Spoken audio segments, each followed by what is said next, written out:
talking all week. I've been talking about a cool and huge opportunity for us, and good week of prep. Excellent opponent, well coached, but going into a really cool environment. And if you love competing, this is your kind of game, man. So had a good week, like I said, with preparation, and now we get to take the show on the road. We haven't asked you about it all week, I think probably because we just assumed he is going to play. But is there any level of concern with Bobby and his ankle? No. Okay. Yep. So he did a good job on the rehab part of it, the things, but getting a chance to see him, yesterday some through the rehab and in today's practice, he looks strong. And going back to these winning time moments that you guys have preached since day one, really, yep. How do you kind of integrate it throughout the week? Like, how many times do you have these mock games that you've talked about? We do some Wednesday, so we do 4 a week that will integrate things. So some's part of a walkthrough on a Wednesday. Usually Thursday we do some type of 2-minute against one another. Like last week we did second possession of an overtime, and then Fridays are usually reserved for like last types of plays. 12 seconds, no timeouts. Joe may do a 4-minute. Cliff may do end of the game, and then tomorrow some special teams related ones that goes in. So Wednesdays, Thursdays, Fridays, and then Saturdays. It's a whole team, but more special teams, emphasis on that. You ever had a season where it just shows up repeatedly in games like it has throughout the season? Not in this fashion where, so much of, the last game to go. So to have the work put in allows that to take place. But it's a confident group, but they have had to go through the hard things together to gain that confidence. Like, I wish all resilience would, come when it was sunny and nice, but that's just not how shit goes down. Like, it comes in the hard moments and the hard losses and the lessons. And so we've heard us talk a lot on Tell the Truth Mondays. What's the lesson that we have to take and then apply it? And we have become stronger by having some of those hard lessons, Nikki. That's the honest truth to it. And so it gives us confidence knowing that we have been in the hard stuff. So it's like, okay, that we learned it's hard. It sucked, but this is how we got to improve.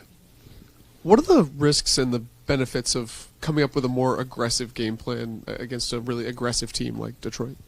I'd say the risks are doing things that you don't normally do on a consistent basis. So that would feel, what's the word? Like if you're trying things that you've never really done before, that would be a risk. Every game has, what do we have to do to win this game? And so not all of those are the same. So when you put all three of the units together and the coaches together, they also have a connection to say, this has to happen for us to play well. But we don't put one side, hey, you got to do this and you're on your own. Like, it's always all connected. And I guess, like, as a head coach, how do you come up with the ultimate plan where you guys want guys to land, like how aggressive we're going to be, whatever that is? How do you kind of get there and then communicate that? With the staff, we start on Tuesdays, the first part of the plan, and then we meet each day as a group and the message that we want to have, the connection. So it goes from my spot to the coordinators, to the assistant coaches, and then once I start hearing it back from the players, then I know each level down of communication and it coming back up, that's when we really hit our marks. So if I say something in a staff meeting and I hear a player saying it back at practice, then I knew the communication hit all the levels. Hey, good afternoon, Coach. Good afternoon. How much, if any, do you and Coach Witt take from your matchup against this Lions offense last year? We definitely wanted to watch it, and so you can take some things about play calling, featuring players, but it is different, year to year. They've had a fantastic year. Just utilizing guys in different ways. The production, I think, is what just absolutely jumps out to you for different players. And so sometimes you may see one player just absolutely off the charts, but when it's spread, so much, that's a big difference. And that's what makes their offense, such a unique challenge. And I know nobody wants to see the punters punting, but Tressway, Jack Fox, pretty good punters. How Yes. can they impact the flow of this game? Well, I think the field position is the critical part of it, and how does that look as you're changing field position? Both these guys can really, hit the long ball to change field position or to drop one inside the 10-yard line. And so the field position to me is a big piece of this. So the average drive starts, and those two certainly are at the upper echelon of what they do. So, like I said, maybe it's not the volume, but the success of the times that it's done, both sides. Hey, Coach, so how do you keep the team kind of even keel going into the divisional round of the playoffs? Like, even for yourself, how does it just kind of stay business as usual? Well, I think we probably acknowledge it first, Candy, at the start of the week to say, hey, this is, the whole week where it is. And sometimes I'll give you 30 seconds, a big picture, and then all there is just this Saturday. And this is how we'll go to get there. What is the Wednesday going to look like? The Thursday, the Friday. And said, I don't even really need you to think about the game yet. There's so many things for us to get right before we even get to there. And so just bringing us back to that day, to that practice, to that walkthrough, oftentimes I'll push really hard on the communication. And that was one of the topics I hit because we went not as fast on our first day, but I wanted to make sure the communication was loud and full speed. So we just try to say, what do we have to do to win this matchup, and be disciplined enough not to look ahead. And look ahead meaning even to Saturday when it's on a Tuesday. It's just, man, what do we got to do to nail the game? And I think if we do that and have enough discipline to do that together, that's a really good thing. And there's been a great leadership amongst the players that they're also able to share in that message where, the shift of leadership now is going to the players. And so what used to be a you is now becoming us. And so stay on this, quizzing each other, staying on the game plan. To me, that's, what the message has been. And that has been even 3 or 4 weeks ago when I talked about base camp. Like, you don't think about the summit. You just got to make it to the next stop. And then there, now that we can see the sight line, it's still far away. It's just this matchup against Detroit.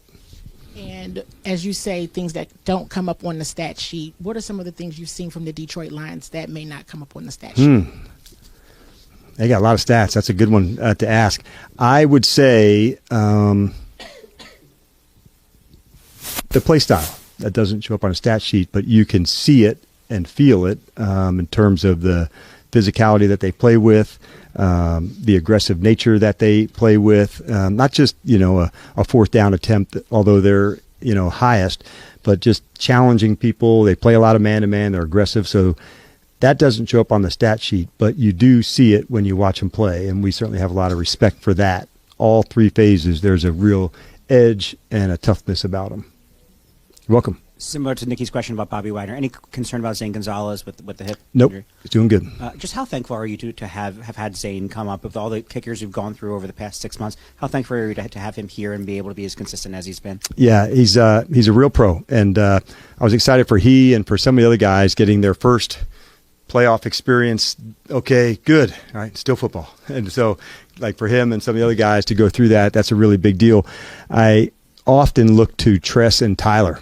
And, man, like you couldn't have had a better battery to work with than those two. They are absolutely, pros pro. And so that type of support, goes a long way, and it adds to your confidence. But, yeah, he's somebody that when you get your moments and you get a chance to deliver, that's a big deal. Dan, taking you back a year ago, what do you remember most from the time you interviewed with Josh and Adam in person until you got the call that you were going to be the guy here? What I remember most worry, I guess, like I really wanted the job. So I was like, shit, I hope they call, I had a sense in visiting with them. I came to Georgetown, and we had our interview there at a hotel there. And so leaving there, I just knew, like, these are the type of guys, that I want to work with. And over the last, 11 months, they've proven that and then some, to say that was my instincts at the time, to say this is the type of environment that I'd want to be a part of and the people, that I'd like to work with. And so that's, I'd say the in-between time, yeah. In the previous cycles, you had chances to interview for jobs. What was it about last year's offseason that made you really want to pursue another head coaching job? Just the opportunity of the people, like I said, I think maybe way back, hey man, I like doing hard shit with good people. And these guys have proven to be great people.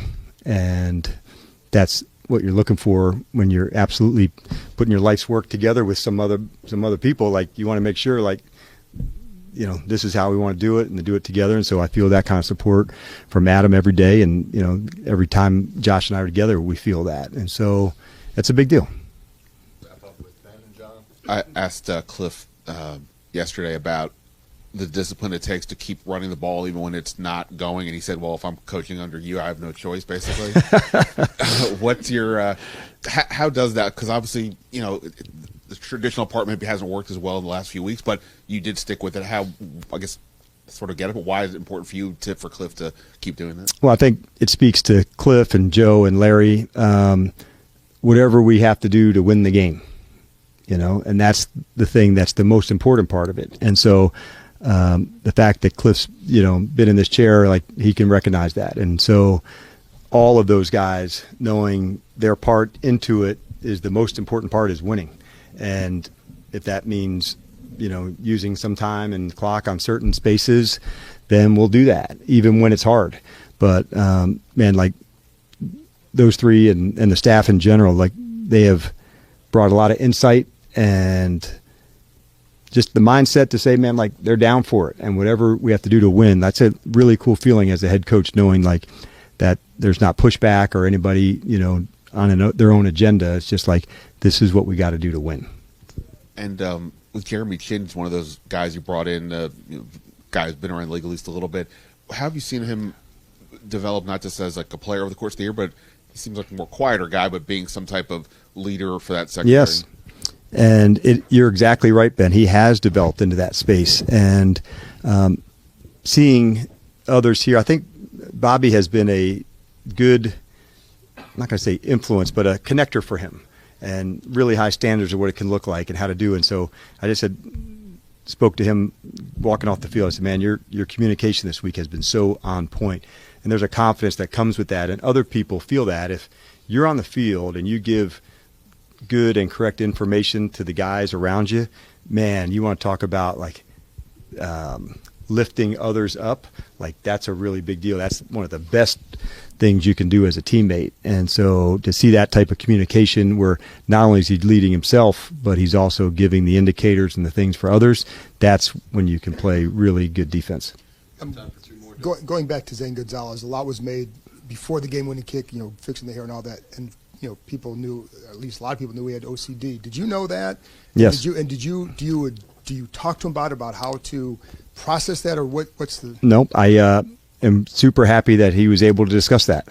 And if that is a chance for him to assist one other person, I think that takes just a lot of courage and a lot of tells you a lot about who he is, not just as a ball player, but as a man. And so moments like that, when you find out, you know, like, all these guys and coaches and everybody's dealt something coming up and through, and that's their story. But I'd much prefer them tell their story. And so I thought it was great that he was able to talk about that. And then, have you had a team that it seems like this team embraces the moment pretty well? Is it fair to say that is this one of the more, I guess, teams you've had that does that the most? And if so, why do they do that, you think? We do embrace it for sure. I think it's because of the volume of times we've been in it, John. I think that the experience into those spots, like I talked about earlier, the hard fights, doing it together, you do gain confidence from going through that.